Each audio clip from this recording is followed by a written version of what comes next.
bit more, but he has 20 plus years teaching experience, and I feel very lucky, and I feel we are very lucky to have him here with us today. So I'm just going to pass it over to you. Thank you very much. Good afternoon, gentlemen.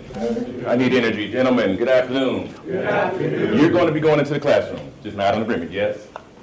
Here's one of the first things the students pick up is, anybody already knows, they pick up what? E-word, your energy. And they are like sharks. When they smell blood in the water, they will attack. And I don't literally mean attack as in but it'll feel like at the end of the day if you are not prepared. Can we all nod in agreement? Yeah. All right, so here's what I'm going to do. I'm going to ask your name? Adrian, do me a favor. Take one, pass it that way. Good to meet you, I'm Mr. McKellar. What was the issue? Anybody who picked it up? What was the issue? Well, I'm gonna come to him. Squeeze. Eye contact. First impressions are everything. You say, wait for me, please. Your name? Mauricio. Good to meet you, man. Now, I normally wouldn't do this, but since Mauricio is my man, let me see. Okay, that's what's up. Mauricio, your name? Angel. Brandon. Oscar. Dennis.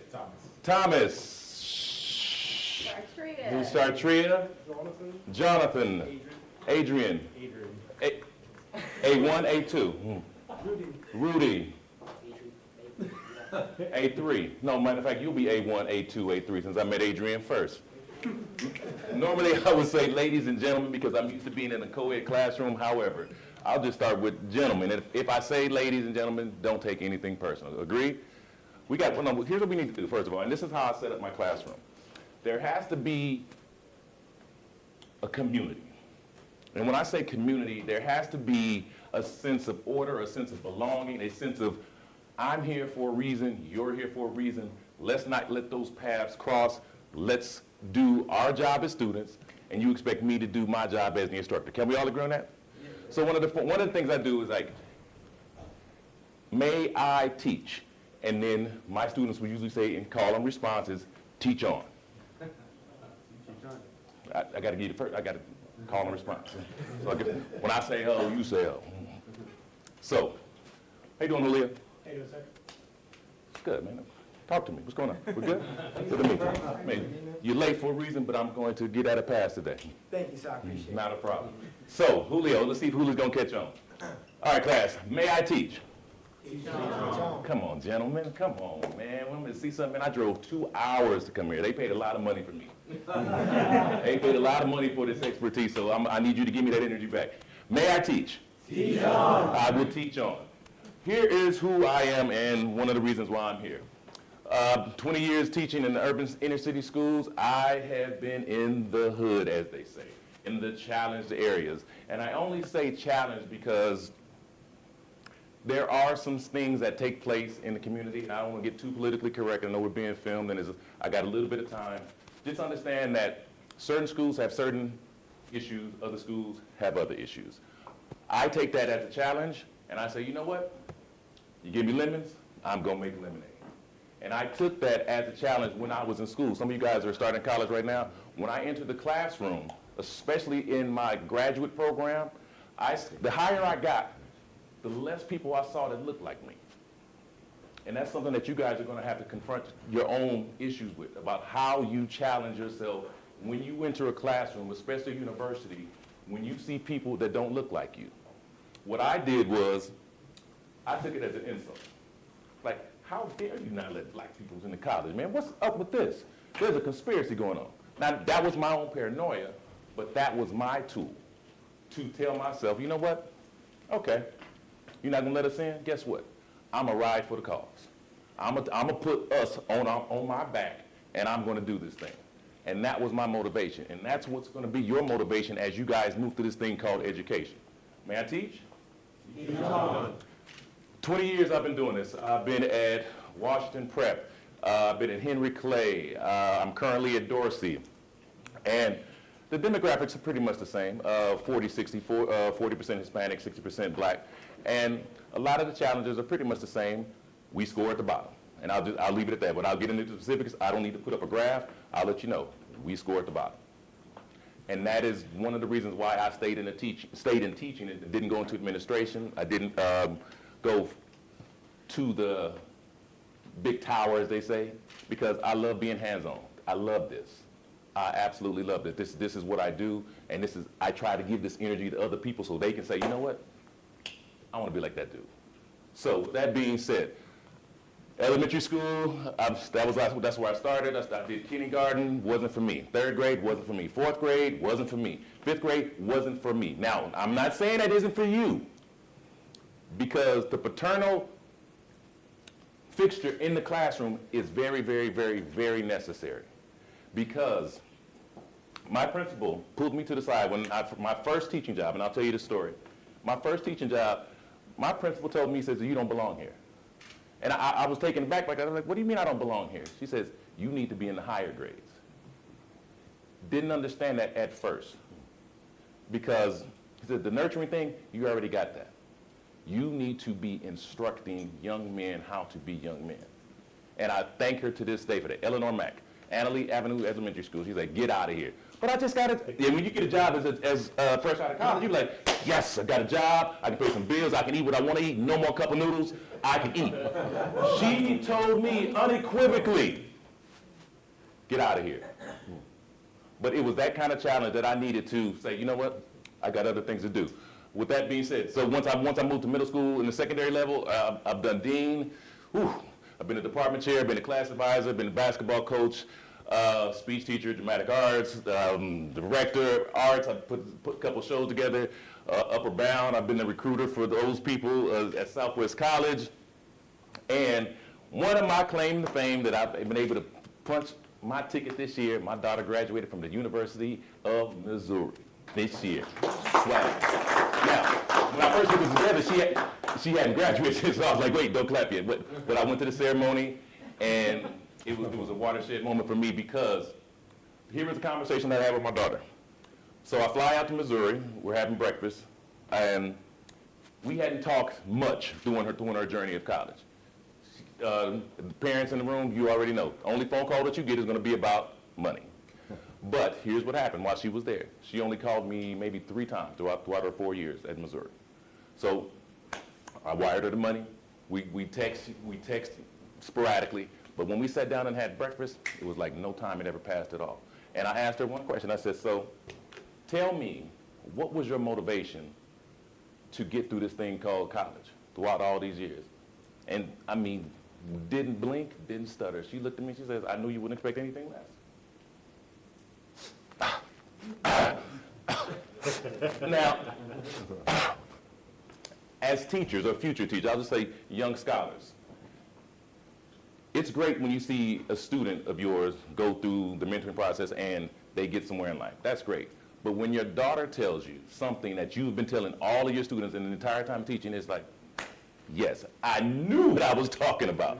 I knew it. And she said that and went right back to eating like, Dad, come on, really? Like, who doesn't go to college? And I said, little girl, you have no idea what I go through every day. That's why your role is so important as male teachers. It is bigger than you. It is larger than you. And if you haven't felt that up until this point in your life, I promise you, I have walked the path, and I'm telling you, you're going to get the knock. The knock is coming. Because you want to leave this planet with something. May I teach?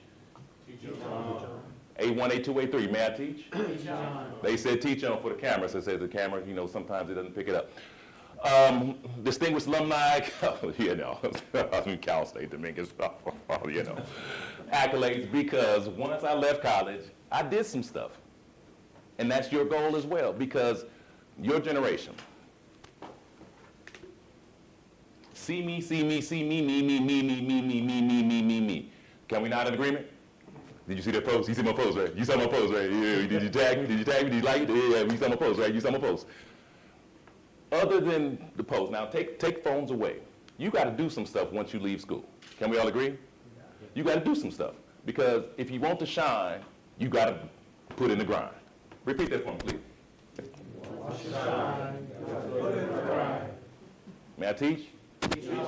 So with that being said, I did get a chance to do some things in Cal State Dominguez Hills, and my mentor, Dr. John Davis, brought me here And they all know each other. I'm telling you, you gotta get connected.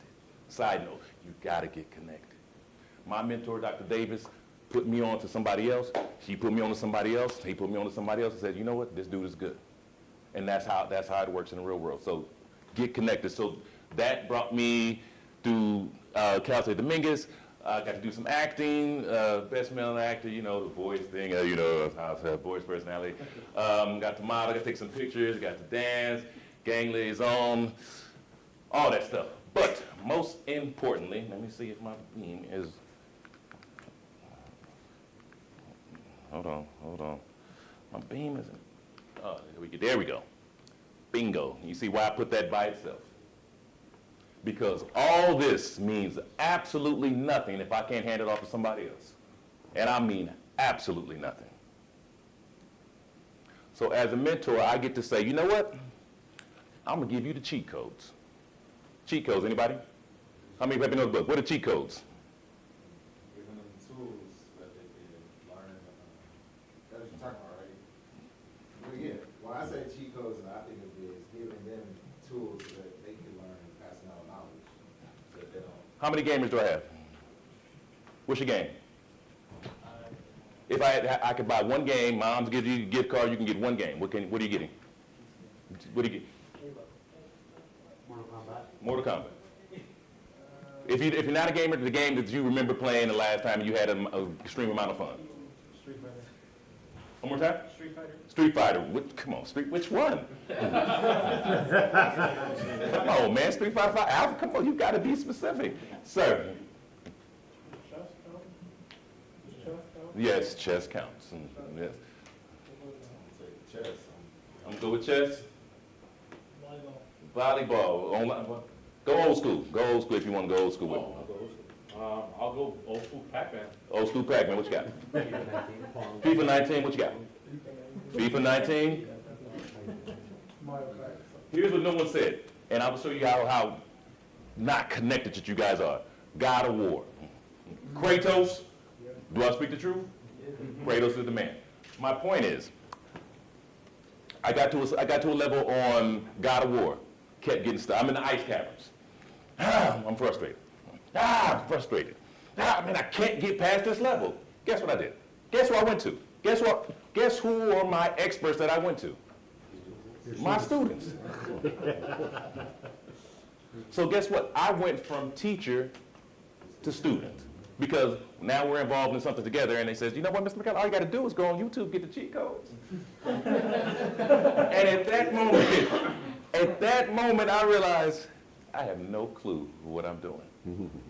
And guess what? They didn't even give me a hard time about it. Now they could have went on me, but remember, once we have established that community, we're both learning from each other.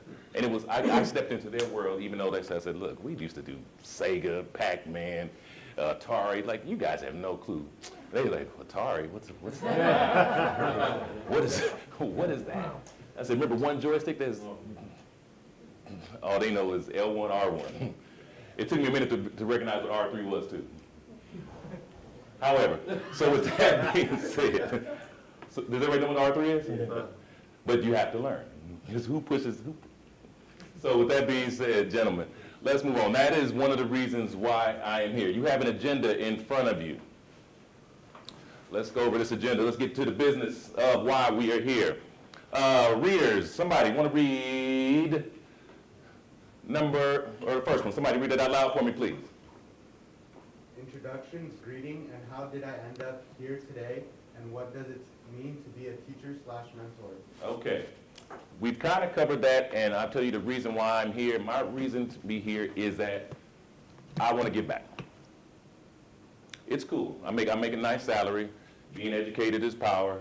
Having a good vocabulary is power. However, without giving it to someone else and say, hey, guess what, Julio, it's now yours. Go do something with it. It means absolutely nothing at the end of the day. May I teach?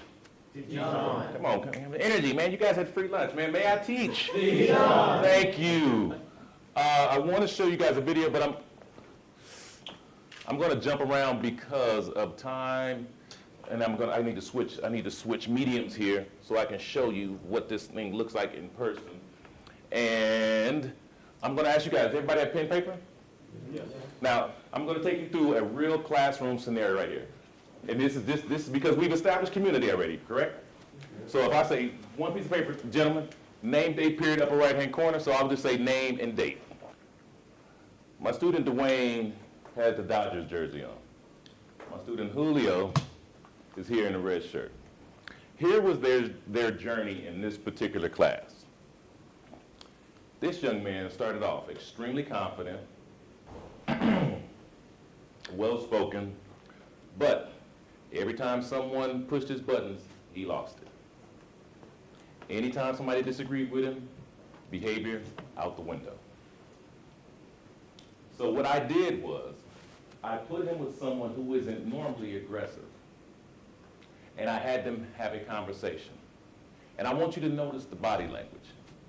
People who wear glasses suck. Glasses suck. People who wear glasses suck. Glasses suck. People who wear... Oscar Cranky.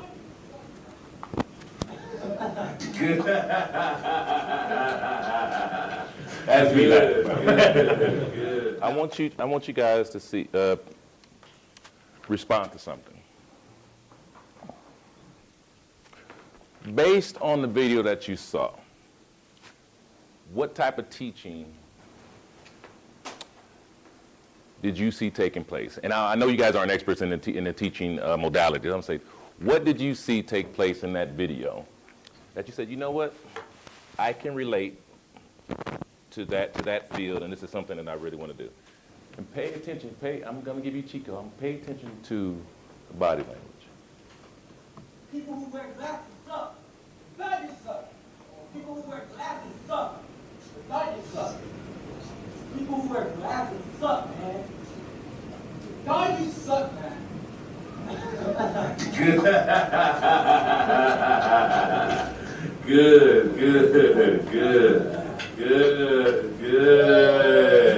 Good job, man. Good job. Take a bow, man. Take a bow. How's that feel, Orlando?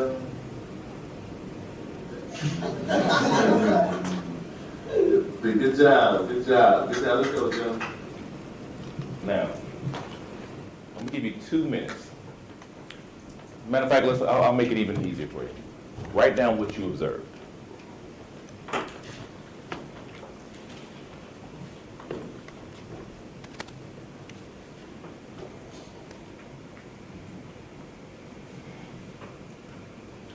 Now, in the teacher world, we call this the walk around.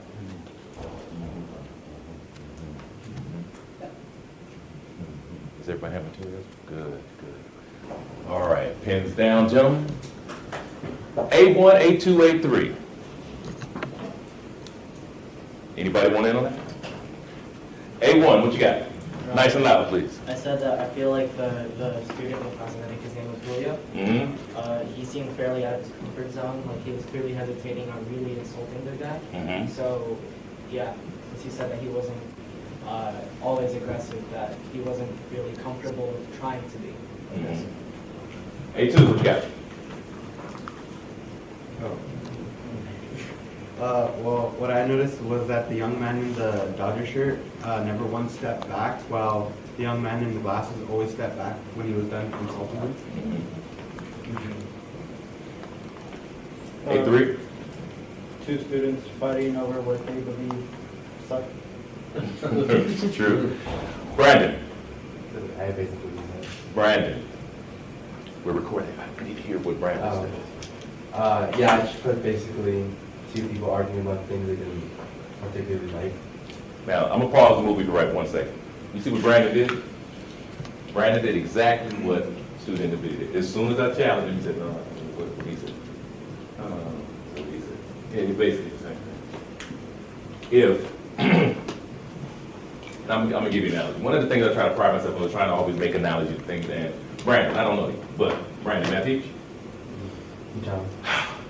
So, if you, instructor, in classroom, in front of said student, and you said, James, I want you to come to the board and answer number 3 for me. You said, well, my answer is basically going to be what Julio wrote, or what Adrian wrote. As an instructor, are you okay with that? Why? Because you want to see everyone's attention. Anybody ever been on a tandem bike? Two-person bike. Okay, well imagine, go with me there. May I teach? Imagine a two-person bike. How many people need to participate in this operation for that bike to work effectively? Two. Can we all agree on that? Any math people? Math people in the house? You plan on going to math? Your name again? Rudy. Two works better than one. Can we agree with that? Yeah. So the mindset that I had to adopt early on as an instructor, and this actually got me in trouble a few times because you're pushing too hard. You're expecting too much. You know James isn't comfortable in his own skin. I took that as a male teacher and said, you know what, James, guess what? We gonna eat today. Now, James may not be prepared to eat, but we all know the saying, what's this? If you give a man a fish, he can. If you teach a man to fish, he can eat for a lifetime. Why is that? Because you have given him the necessary tools to be successful in this thing called life. May I teach? With that being said, Angel, what you got? I said that kid on the left seems more aggressive, and the kid on the right seems like he's doing things like that. I'm sorry, I didn't catch the last part. He doesn't usually do things like that. He doesn't usually do things like that. Let me tell you what happened. The guy in the Dodger shirt, he was on my basketball team. So he had sort of an athletic mentality. He's sort of aggressive. He played the shooting guard, so his thing was shoot. I gotta shoot. Now, the person on the other side, that wasn't his normal personality. But by the time he left my class, he was facilitating the class, he was teaching the class, and on top of that, he had a girlfriend and went to prom after that. No, not the prom, not that it's all that. But in high school, those of you who remember, on paper it seemed like it's pretty good. Just ask a girl, go to prom, and that's it. But if you don't have the skills to approach another human being, it ain't that easy. Because girls, your generation girls, oh, they can be ruthless. You have no swag. Why would I eat me, prom, you? And I say all that because that's one of the main things that I try to teach my students is that you have to find your voice. And that voice is what students hear. Other than the shoes, other than the outfit, they need you to help them find their voice. So with that being said, the question is, why should you care? Because objective today is you, participants, hopefully you'll gain an awareness on the positive impact mentoring will have in a young person's life. I mean, you guys are pretty young, but think, if you look at teaching like little brother, little sister, it's easy to put into context. What would you want your little brother, little sister to do? And you can't see, it's hard to see the forest from the trees because at this age you don't really see them being successful, but you want them to move on and do great things. Illustrate how mentoring and teaching can shape the lives in the direction of the 21st century college student and make them college ready. I believe somebody's already in college. Who's already? Freshman? Junior. You remember your freshman year? Yeah. Wasn't easy, was it? Got to get acclimated. So that's where you guys come in and shift the mindset on key factors that shape the psyche of what teaching actually looks like. Hopefully, this is our what teaching looks like because it will look different to all of you in this room. Can we all agree on that? What teaching will look like for A1, A2, A3 will look different for Angel. And hopefully we'll gain some insight on why teaching is a valuable and admirable career choice. Let's go, ladies and gentlemen. Somebody want to be kind enough to read that for me out loud? The words of Frederick Douglass? It is easier to build. I'm sorry, excuse me. I know you hot on the mic. I'm going to pass it to somebody else, if that's okay with you. Someone in the back, please. It's easier to build strong children than to repair broken men. Frederick Douglass. Anybody want to expound? You CSUN attendees, you future male teachers. Anybody want to take that one on? I'll work. Hey, I'm here working. I can do it, but hey, you are Rudy. Rodolfo, a.k.a. Rudy. Rudy, take a shot at this one. From what I'm seeing, I guess he's trying to imply that it's easier to teach kids a certain way to think than it is to change a man in what he's already learned. Anybody else want to piggyback on what Rudy said? Yes, sir. I definitely agree with what Rudy said. Actually, I have a mentor myself, but he always tells me this, that there are some people who've already set their ways. Some people already set their ways, and as much as you want to try to teach them, they're going to be stubborn, they're going to be prideful, sometimes they're going to be fearful, depending on how their personality is. And like you said, we still have an opportunity to change students' lives. Like you said, with the student in the red shirt, he was shy, he was reserved, but you gave him the opportunity to change that, to gain confidence in his life. So. That's what's up. I'm sorry, this is also my thing in class. If someone drops a gem, can we all, then we got, may I teach? Teach. Got the call and response. Motor skills. Someone drops a gem, we don't clap, no one, you guys never been to a poetry slam? How many people have been to poetry slam? No clapping takes place. Clapping throws off the energy in the room. So everybody just, tell me your name again? Dennis. Swag. So here's what I would like you guys to do. Here's the exercise number 2. I know this is the one. And you guys have it in front of you. Write about a person who helped you get this far in your journey. Who is your hero and why?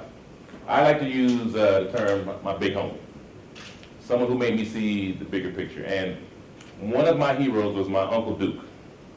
And one of the things he said to me at a young age is like, you know what, son? And I was in trouble at the time. And how many people know about the lecture? He was sitting down and I was standing there, and I'm gonna tell it to the camera just for artistic purposes. He said, sit down, son. Let me tell you something. You know, the first thing a man learns how to do is how to conduct himself. Mind blowing. Because I had no idea what he meant. What's the verb in that? Anybody? Conduct. How many people a conductor? Now he wasn't referring to the conductor in front of an orchestra. He's referring to your behavior. He's talking about your actions. The first thing that a man learns how to do is how to control himself and act accordingly. Stayed with me for the rest of my life. I use it today in the classroom. So that was my big homie. He broke it down for me at an early age. You, tell me, I'm gonna give you 2 minutes.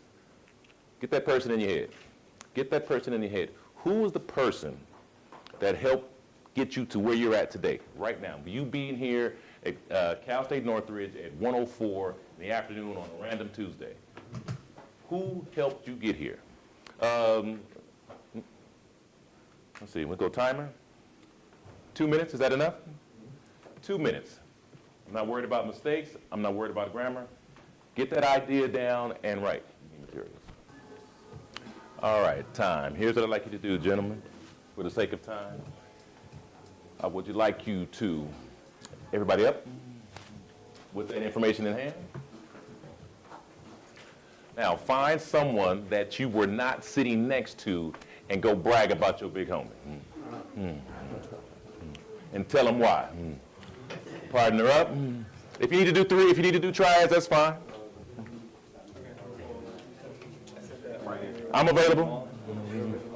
I'm available.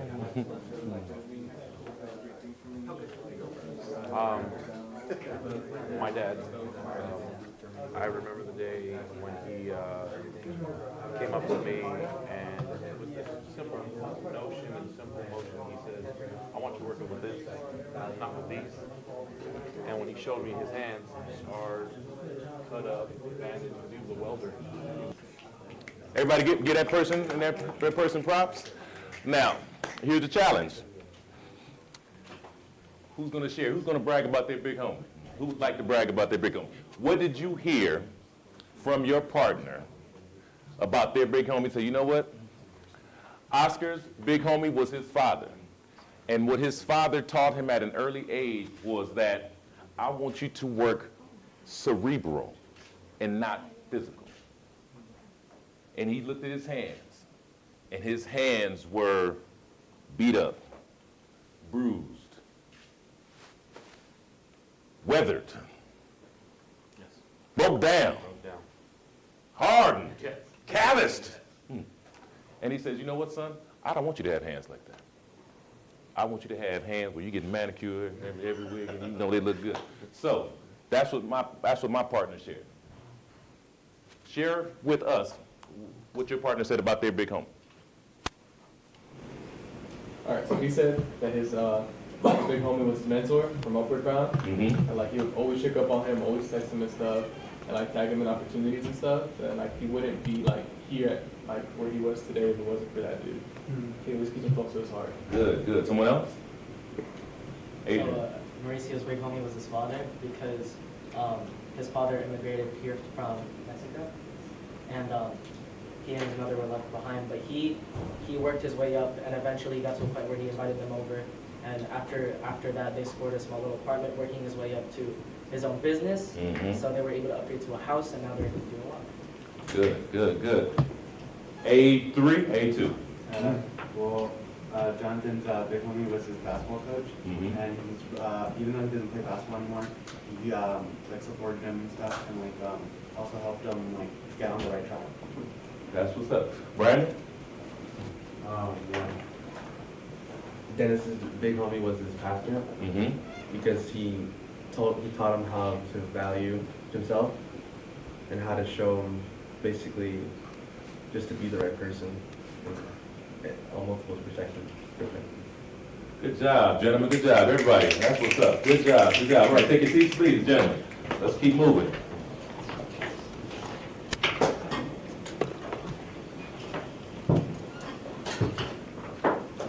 So a couple of things that we've done so far. I've asked you to write. I've asked you to share. I've asked you to share out loud. I've asked you to defend your position. I've asked you to collabo. Collabo, short for what, anybody? Collaboration. Collaboration is very, very important in the classroom. And the sharing part is paramount to education, because just like the video I showed you, that confidence is built through small group to large group. So some of the things that you guys shared, I don't know if you noticed it, that's personal.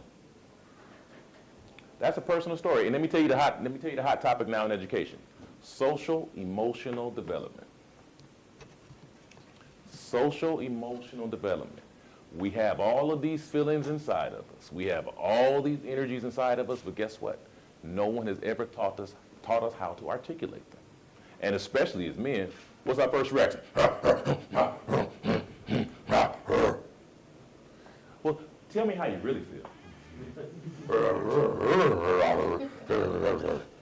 No, little more, please. Angry. Okay, good, angry, great. Why angry? I don't know why. Now, once we get to that place of identifying the issue, now we can start moving in the positive direction. So what you guys did, and what I anticipate that you guys will do with your students, is to walk them through the process. And sometimes it will start with hand-holding. Not literally, but figuratively speaking. You will walk them on small discussions like this. May I teach? Teach on. Let's go. All right, so you defended your positions, and this one I'm going to hit you with, because this is really one of the main reasons why I teach. The main reasons. No pressure. May I tell you a story? Great-grandfather had land in Arkansas, and he was what today, by today's definition, would be called a landscaper. In the late 1800s, early 1900s, there wasn't what you see here. It had to be cleared. And my great-grandfather had a business where him and some other townspeople had the skill sets from slavery, and they learned how to clear land and prepared for architecture. However, a person of color having that much influence and having that much wealth at an early age, you can imagine, caused what? You guys call it hating, typically called shade, being jealous. And so guess what? The Ku Klux Klan decided to pay my great-grandfather a visit. But it wasn't at 4 p.m. and said, hey, let's have tea. It was more like at 4 o'clock in the morning and said, you know what? We want your land. My great-grandfather at the time was a gun owner as well, and gunfight ensued. I don't know all the specifics, who shot first. However, 2 Klansmen ended up dying. Now all HE double hockey sticks breaks loose because in that time, you could not, it is unfathomable to even think that you would pull a gun on a white person. However, this was the position that my great-grandfather found himself in, and this is the beautiful part of the story, is that the town and my other family members all rallied around him and got him out of town. So what he did was he resurfaced in Tyler, Texas, and started a business all over again. So my original last name is McClendon, and he took the McClendon name and let the family that were there stay and keep that name.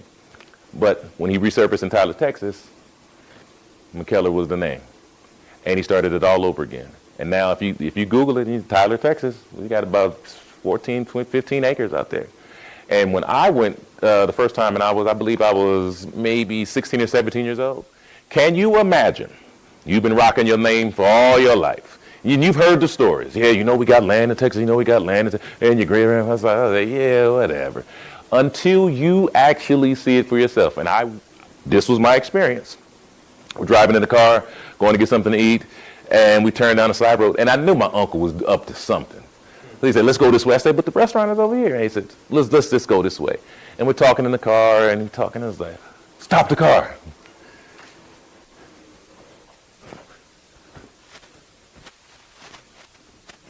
Is that me? And he told me the story again. And he said to me at that time, he's like, what are you going to do?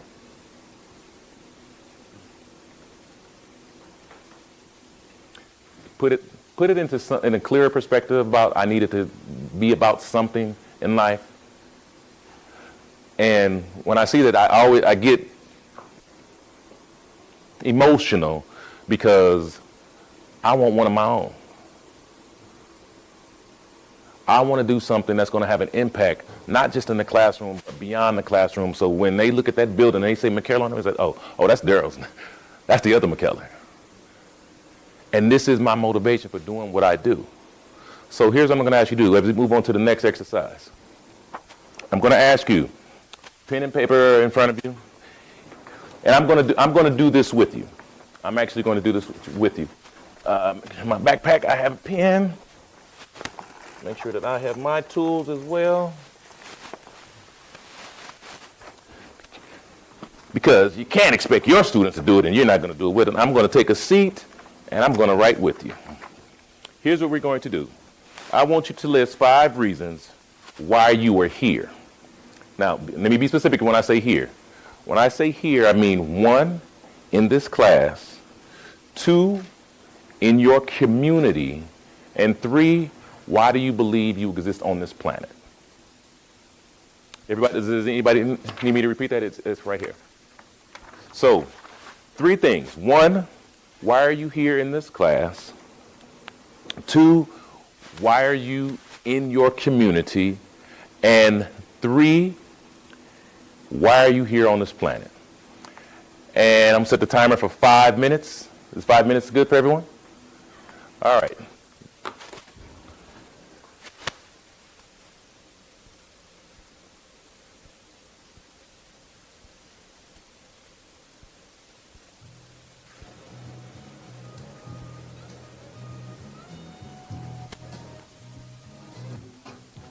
All right, pens down, gentlemen. All right, we know how this works. This is when we rise like young men, young kings. And I want you to find another set of persons to collaborate. You may use the entire room. Find someone different. Partner up. I believe we have enough for 2 on 2 on 2 on 2 on 2. Spread out, gentlemen. Spread out. Spread out. Spread out. Spread out.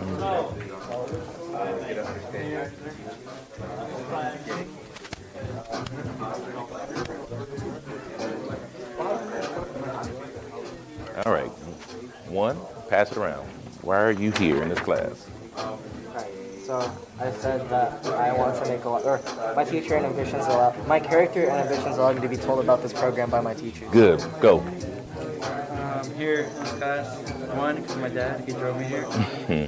And two, because my friend, this guy, told me about this program. Good. This one? One. Why are you in this class? My mom told me to come to this class because she thought it would be a good experience. Good. I'm here in this class to help stretch your minds out. Two. Why are you? What do you do in your community? Why are you in your community? Go. Why am I in my community? I am in my community because Go. I'd say my parents, because they moved out here. They moved here, and then Good. my cousin, because she could come to Northridge. Go. I'm in my community thanks to my parents' continual love and support. Good. My community, because I got to make it better for the people that come next. All right. Three. Why are you on this planet? Go. I'm here on earth to be someone. Good. Adrian. I believe because as everyone, we have a purpose to serve. Good. I have a purpose. They can be great. Good. Who's gonna share? Who's gonna share when we call out? He's killing it. Come on, man. I need somebody to. I need one to share. I need one of you guys to share. Come on, man. I did. The Dodgers suck. Well, no. I'm a Dodgers fan, so I can't say that. You ready? See, look, your face is turning red, and you good. I want you. That feeling that you're feeling right now, that's real. That nervous feeling, that's real. So confront it. If you think of it like a workshop, or you think of it like going to the gym. When you go to the gym and you leave, and your muscles hurt, like but you feel like I have accomplished something today. You got it. Let's go, big dog. Let's get it.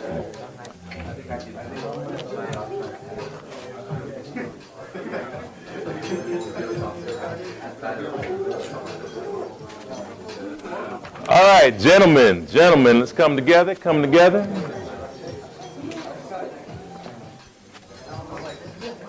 All right, may I teach? May I teach? May I teach? Oh, y'all want that? May I teach? May I teach? May I teach? Good, that's what's up, gentlemen. All right, so the questions on the table, gentlemen, are, number one, someone was the first one? Why are you where? In this class. Question number two? Why are you in your community? Question number three? Challenge, who wants it? Who wants it? Now, I'll pause it for a second because this is where your je ne sais quoi comes into teaching. This is when your style comes into teaching. This is when your swag comes into a teacher because you will push a student's buttons, as they say, and they will respond based on the way that you have cultivated them into that classroom. So if you've made it safe for them to share, sharing becomes second nature. If you've made it safe for them to feel that they can express themselves without criticism, you've done your job as a teacher. If you can make it safe for them to expand and push the envelope, shift paradigms. Hey, you know what? I've been on vanilla ice cream all my life. What? Bruh, try this blueberry ribbon, man, with the chocolate chips, man. No, it's weird, weirdo ice cream. Ben & Jerry's, Chunky Monkey. That's my ice cream store. Anybody know Ben & Jerry's? Ben & Jerry's, Chunky Monkey. How is this even possible? Vanilla, you better never show me vanilla ice cream again in my life. And that's what teaching will do for you, as long as you approach it in the right way. So I need 3 people. 3 volunteers, please. 3. I got 1. Let me hear from Mauricio, Adrian, and A3. All right. Why are you here in this class? Big loud voice, please. To know the problems in male teachers and to plan future steps on how to help this cause, like taking college courses in class. Okay. Now, when I start in August, I would let that go. I'm like, good job, Mauricio. September, October, November, December, there's no way in the world I'm letting Mauricio get away with that.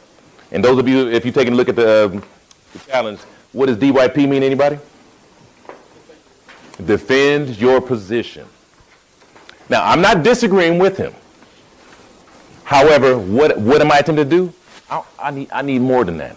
I want you to take the sponge and I need you to get every drop out of that response. Examples, details. Tell me, again, why are you in this class? Excuse me, Julio, this might get ugly. I don't want you to get away in this. I just want to help the cause. Like, I know they showed us statistics. It's like the lowest in 40 years. 40 years. And for us to bring it up. When you say us, who's us? This program, the Summer Bridge program. To help is a big thing because. What's the big thing? The big thing is bringing up these statistics that are being shown to us that are just something that we can help. Who's we? Us. I don't know. Who's us? I don't know. F2, MCC. Good. Good. You feel that feeling, Mauricio? I put you on the spot. Are you okay? Are we good? That's called being stretched out of your comfort zone. Hey man, I got a street named after my people, man. Good job, Mauricio. Give Mauricio some. Give Mauricio some. Good job. 2. You want? Wait. I'm gonna let you choose. You want to go class, community, or planet? Class for 200. Go. Well, literally, my dad drove me here. That's why I'm here.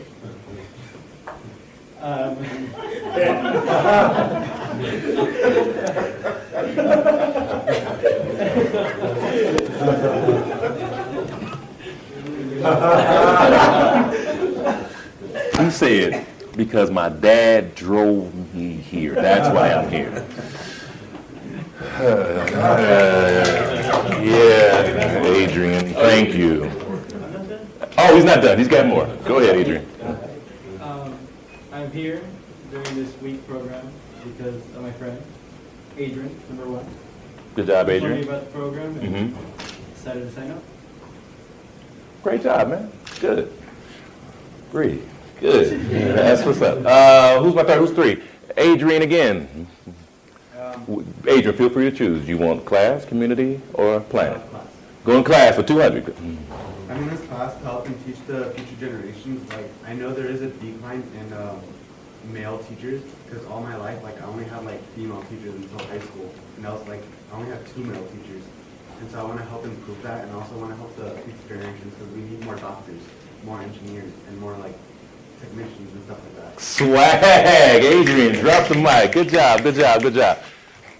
Number 2, why are you in your community? Jonathan, you shared some good stuff with me earlier. Number 2? Community. I guess I'm in like my community that I'm in now because like I'm like meant to like help the community and like spread positivity throughout the community.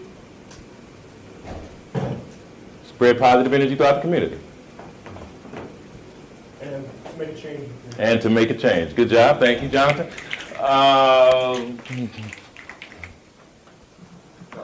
Yes, sir. Perfect. Tell me your name again. Thomas. Thomas. Yes, Thomas. Which community? Community. Kind of didn't answer it to community, but with my community, is it okay if I answer why am I here on Earth? You want to go with number 3? Yeah. 3 for 300. So, Jonathan's going to go with on the planet for 300. So yeah, I was put here on Earth to make a difference, to be a leader, a mentor, and to be determined and passionate about what I do. So, That's what's up. Thank you, Jonathan.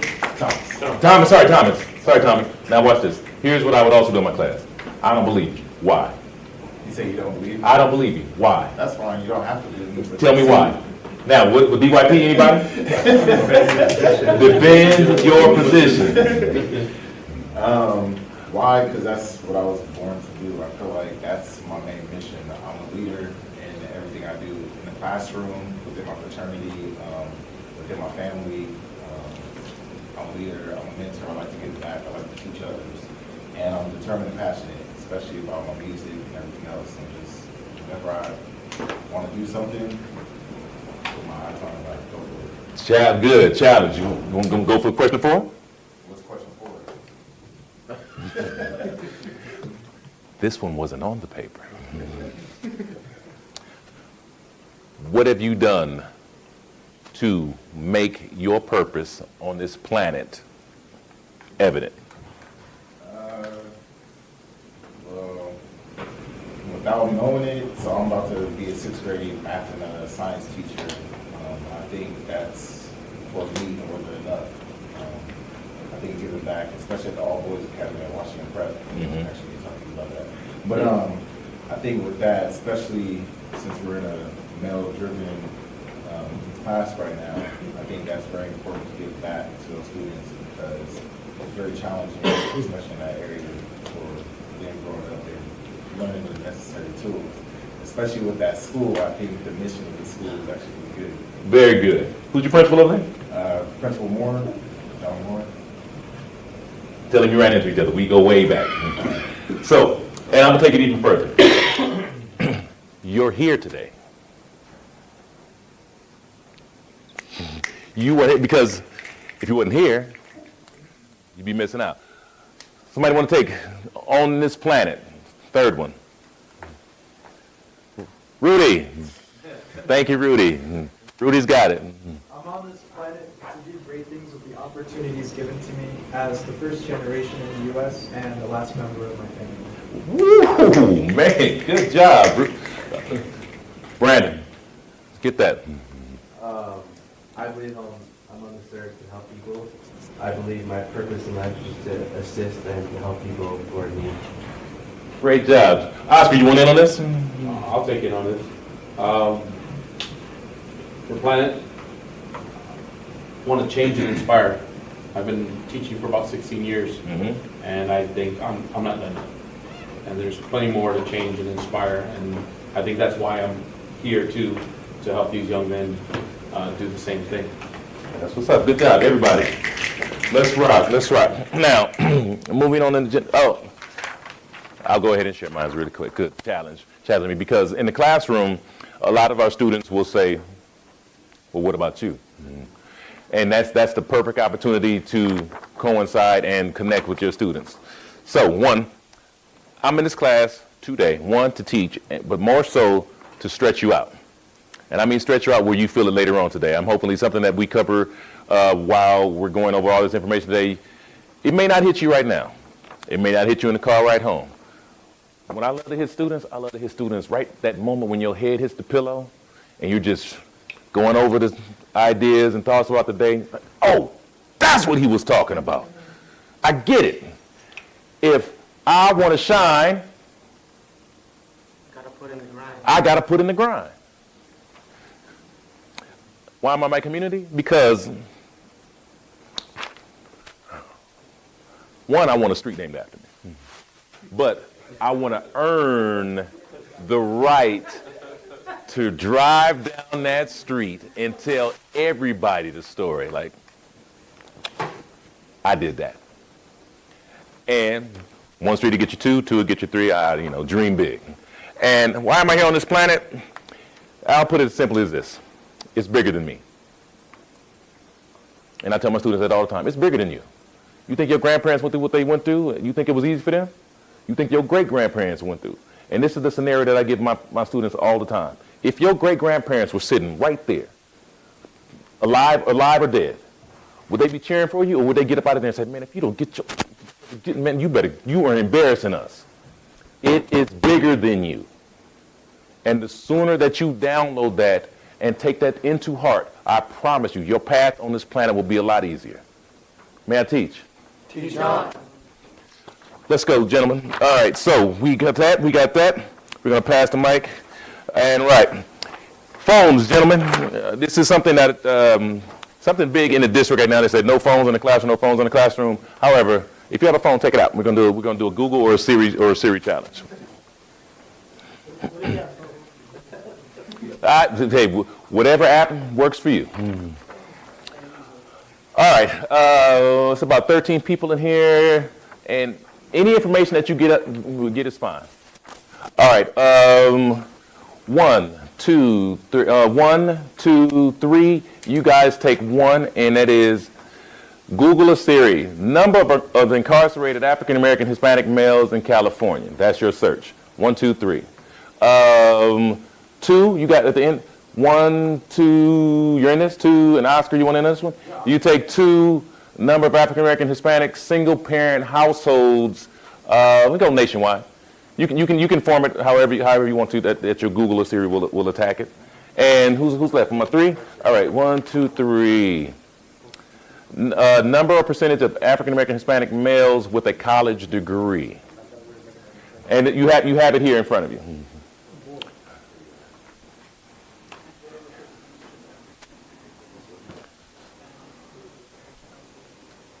You want current? Any information you can give me. Try to give me 2. I'm gonna give you everybody. Let's go 2 minutes. Oh, got me. My bad. All right, just show a pen. You can hold your pen up. Let me know if you got something. You got a hit. 1, 2. You got something? 3, 4. If you got something, 5, 6, 7. Good. All right, we are taping. Just whatever you're going to share, have it ready. Try to keep it in 1 or 2 sentences, please. And we're not.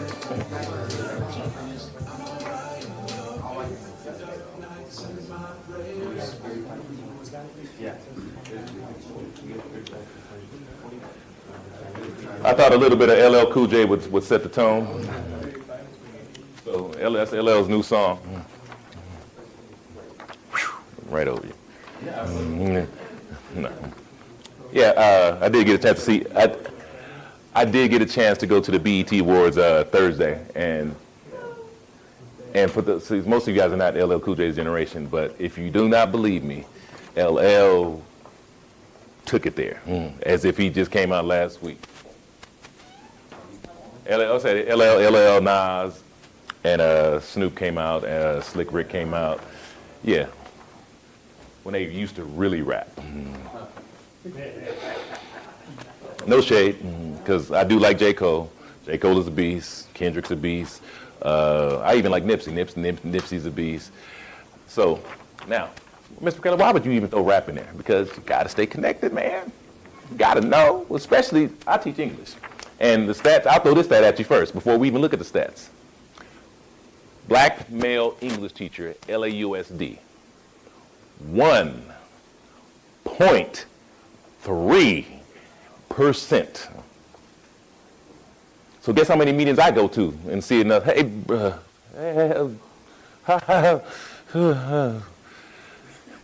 and all I do is go back to college. I know this. I got to ride for the cause. And that's another reason why I'm here. So you guys know, hey, you got to ride for the cause. It's bigger than you. May I teach? Teach on. All right, let's go. Let's go. We'll start around. Adrian, just give me 1 or 2 sentences. What'd you come up with? What'd you find out? For number 1. For Latinos, the percentage of inmates in California was 21.3% were incarcerated Latinos, and for African Americans, 29.4%. I would say good because he found something, but I'll just say thank you for your input. Where we at? 2? 2 is right here. 2, yes sir. What you got for us? So, percentage, this is 2016, percentage of African American single parent households is 66%. 66%. Yeah. And percentage, this is nationwide, percentage of Hispanic single parent households is 42%. Thank you for your input. 3? For African Americans with a college degree, it would be 28%, and for Hispanics, it would be 35%. Okay. So, no, we're not snapping for that. And now, I'm going to say this to you guys, and I'm going to say it to the camera. If you didn't know why your job is so important, and you see all these talking heads on TV, and they quick to put up stats, and they quick to put up graphs and say, this is this, because of this, because of this. This is not a good look. This is situation, red flag, crisis. I cannot stress it enough how imperative it is for you to become leaders, not only just within your household, but within your community and on this planet. I can't say it enough that it is bigger than you. I take this shit real. And each kid that I get a chance to teach, I'm telling you, dude, I'm gonna bend you out of shape till you get right. And if not, guess what? You're gonna see me again and we're gonna have a conversation. How'd it go? And it was like, I want to hear that. Thank you. Because you were the only one. I represent 1.3%. So imagine when you said, I don't really see any male teachers. And one, I don't even see teachers that look like me that can relate to where I come from. But you're not going to hear this. This is not the stuff that they talk about a lot. This is not mainstream media. When they say fake news, that's the fake news. You guys are the future. And if no one has ever told you today, I'm telling you today, right here, right now, you guys are the future. Do not take it lightly. Your job on this planet is to make a change and to do something magnificent. And you need to buy into that. And tell yourself over and over again, I'm here to do great things on this planet. Forget good. I wish you would bring me some vanilla ice cream. And I say that with the amount of passion that I do because I've been doing this a lot and I see the same problems keep coming back over and over and over again. I'm like, okay, who's here to fix it? And when I look around, guess what? It's me. It's a very small group that are trying to work to make things happen. But we need your help. May I teach? All right, let's rock, ladies and gentlemen. All right. Based on what you guys have already discovered, true or false? African American male statistics number 1, and this goes around the board. African American males are incarcerated at a rate 3 times higher than all men. True.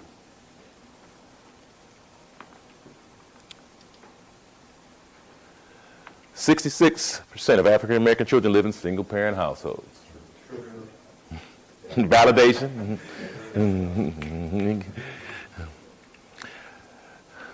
True. And we can pause there for a second.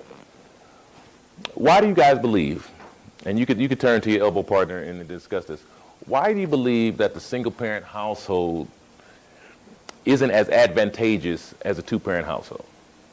I'm gonna give you 30 seconds. Turn to your elbow partner. Why do you think 2 parents in the household versus 1 parent in the household?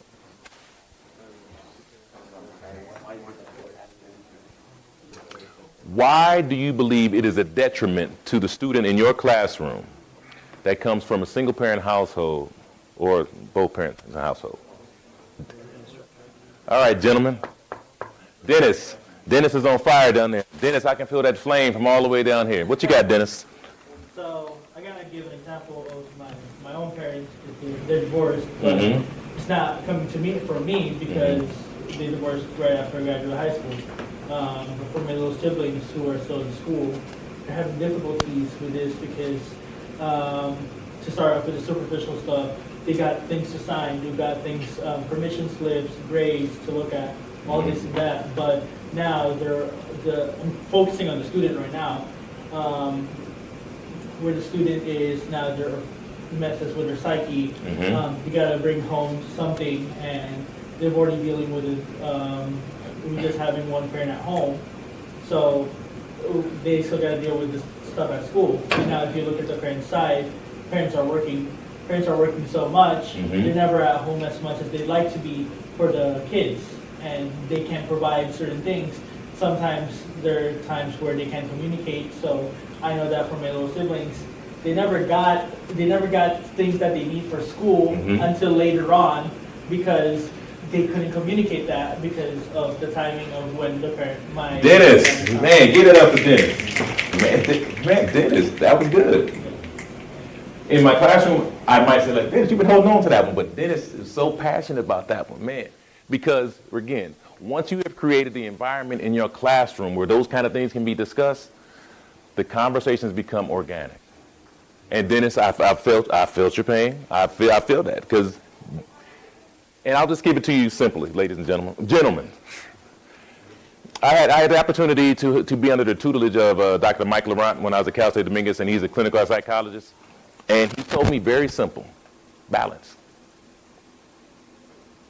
Balance is important. If those of you who take yoga, you take Tai Chi, whatever it is, it's all about balance. Athletes, balance the floor, balance the field. It's all about balance. And mom can do a lot of things for you. But she needs the other half. And you as men, another responsibility, which we're not even talking about on this paper or in this program, is that when you father a child, father a child. Did everybody catch that? When you father a child, father a child. So with that being said, yes, balance is important in the household. And the last one we have here, 17% of black men have a bachelor's degree. We also know that is true. And for those of you who will be graduating from college soon, wear that badge of honor, man. Enjoy it. I went to my daughter's graduation out of Missouri, and I looked up the numbers. It's 23% for African-American women. And I called her 23. She's like, what's 23? I said, you are now in an elite group. Don't take it for granted. She's like, Dad, I've already applied and got accepted to law school. I was like, oh, okay. Okay. I guess we're moving places, doing things. Great. So with let me show you, throw some other stuff at you. African American and Hispanic males consistently score in the bottom % of all ethnic groups in LAUSD across all content areas. Now, what does that mean? Is that when you got, how many people remember testing, they shut the school down, all right, we're going to be testing the SBAC, SQR 7527, we're going to be testing the EBCBG, we're going to be testing the XQR 7277 test. How many people remember those tests? Whole school shut down. And guess what? I just had an opportunity to co-facilitate some of those testing sessions, and yeah, the numbers are bad. The numbers are bad. We need you, gentlemen. We need you more than ever. They need teachers in front of them that look like you, that can make it purposeful, that can make it relevant. We need you, gentlemen. So when those tests, and we all know that funding goes along with test scores, and oh, your school is being tested for this and this and yours. We need you because it's bigger than you. We need you in front of those kids that look like you, saying, you know what, vanilla ice cream is good, however, try this. May I teach? All right, oh, I'm running out of time, so here's what I'm going to do. And we got to wrap in a few minutes. Let me see what I want to show you. All right, who knows that one? Somebody read that one out for me? We can't change the world unless we change ourselves. Say it again, Ruben. We can't change the world unless we change ourselves. And who's the author? Biggie, some of the notorious B.I.G. How many people know the song this comes from?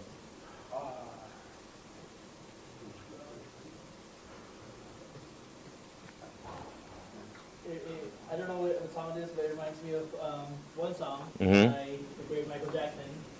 Started with the Man in the Mirror. Started with the Man in the Mirror. Yeah. All right, so I'm going to leave you guys with a couple of things before I show you this last video.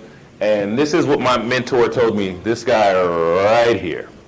And I'm on the campus of Cal State Dominguez Hills, and the fortunate thing for me is that I had a chance to go back and take a group of young men to the campus. And those of you, if you aren't in college already, visit a college campus, man. It's something addictive when you visit a college campus. It's a smell, it's a feeling, it's a taste, it's in the air. You're just like, man, you know what? I can be here. I can be successful. You know what? And for me, it was visiting my brother at UNLV, at the University of Las Vegas. And I got to the campus and I saw all the athletes and I saw all the girls, and it was magnificent. It was so much energy on that campus. I said, you know what? I think I want to go to college too. And it takes little things like that for you to get introduced to it, because you don't know about caviar until somebody introduces you to caviar. Ooh, fish eggs. Oh, man, here, try this. I think I like that. You don't know about garlic chicken pizza until somebody introduces you to garlic chicken pizza. You use the Little Caesars. No shade on Little Caesars, however, there's other stuff out there. You don't know about Uber X until you Uber X. Like, ooh, I'm by myself. Oh yeah, this is nice. I like riding by myself. So, the most important tool you need to bring with you into the college setting is the true understanding of yourself. And I hope that you guys have started to gain, not just from this workshop, but just overall understanding of yourself. Self-actualization, identifying what I'm good at, what I'm not good at, and how do I build upon that. So whatever took place here today, you felt a little something about that, work on it. You have time. May I teach? Teach on. Teach on. All right, here, let me show you guys one last thing before I get out of here. And this is probably one of the most beautiful things I love about teaching, is the culminating part when we get to hang out and celebrate. And so, let me go back here. And this, I'm gonna show you some stuff that we just did. So we're gonna end on this. And first of all, let me say, first of all, thank you for people that have brought me here. I appreciate the time and opportunity. I do this from my heart. When you do it from your heart, it's pretty easy. But I thank you for that. And I want to say this to you, gentlemen. Defend your position in everything that you do. Don't just talk about it, be about it. Because when you get to this point in life and you get to celebrate, celebrate. It's summertime, man. And I'm out here at Cal State Dominguez, man, and they asked me to come and speak. Man, how good is that? I get to come and encourage and motivate and mentor other young creative minds. Man, this is swag, dude. I can't do nothing but be happy about this. So I am excited. I'm excited about what's ahead of you, gentlemen. So when I see you again and we get to have a video or something like this, let me share. I'll show you two small. Now, these are my Hispanic students, extremely shy, extremely inhibited. However, end of the year, I said, you guys better show me something. Head nod.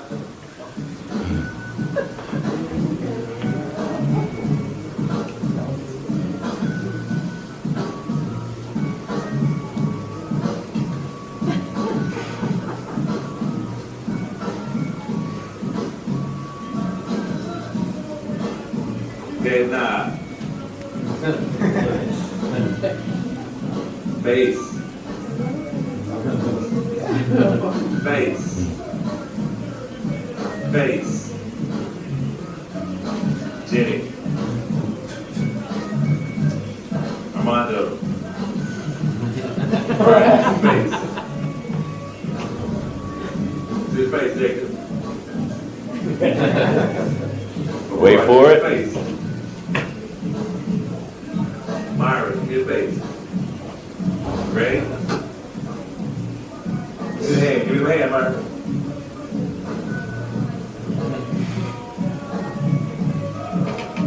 And I could wait. No, I'll leave it at that. Or I got one.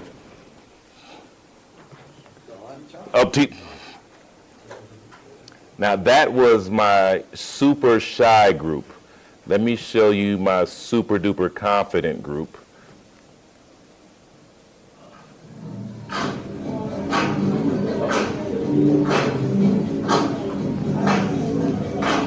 Now this is a room full of about 50 of my students, end of the year celebration. And yeah, I'll let the video do the talking.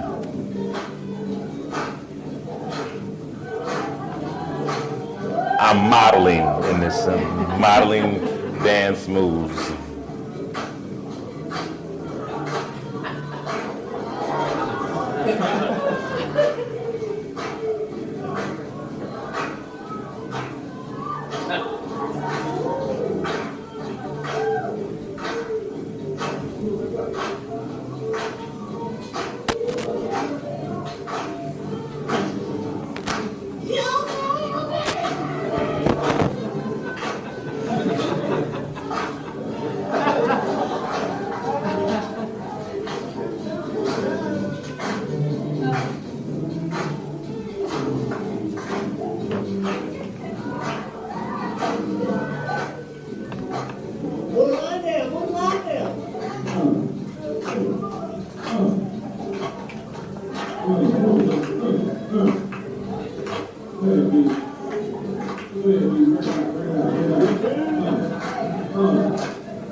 stop right there. Now look at the last thing on the agenda, gentlemen.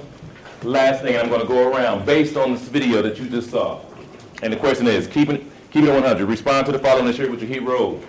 When you leave here, if your hero is still, if you still have access to your hero, I want you to leave here today and go share what you're going to do, because I want you to make that video.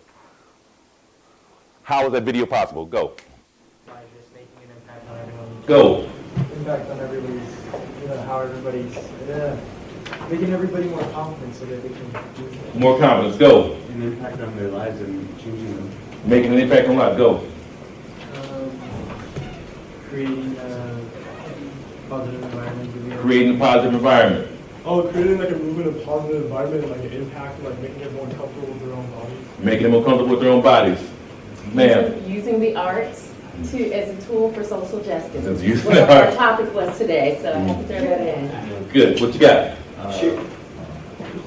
Dave. Sharing a positive outlook that they will take that forward. Sharing a positive outlook. Sir. Making everybody comfortable with expressing themselves. Let's say that, but creating individuality and confidence. Creating individuality. Oscar. Fun. Having fun. Making education fun. Sharing wisdom. Sharing wisdom. Spreading confidence. Spreading confidence. Creating personal connections. Creating personal connections. Julio, bring it home. Just sharing your experiences and building that relationship with class. First of all, ladies and gentlemen, give yourselves this. As I leave, I'll leave you with this. I've been doing this a long time, 2 decades. And one of the things that helped me stay focused is that when I see a student that looks like me, I want that student to have a different experience than I did when I was in school. I want them to have a teacher that looks like them and can relate to where they come from.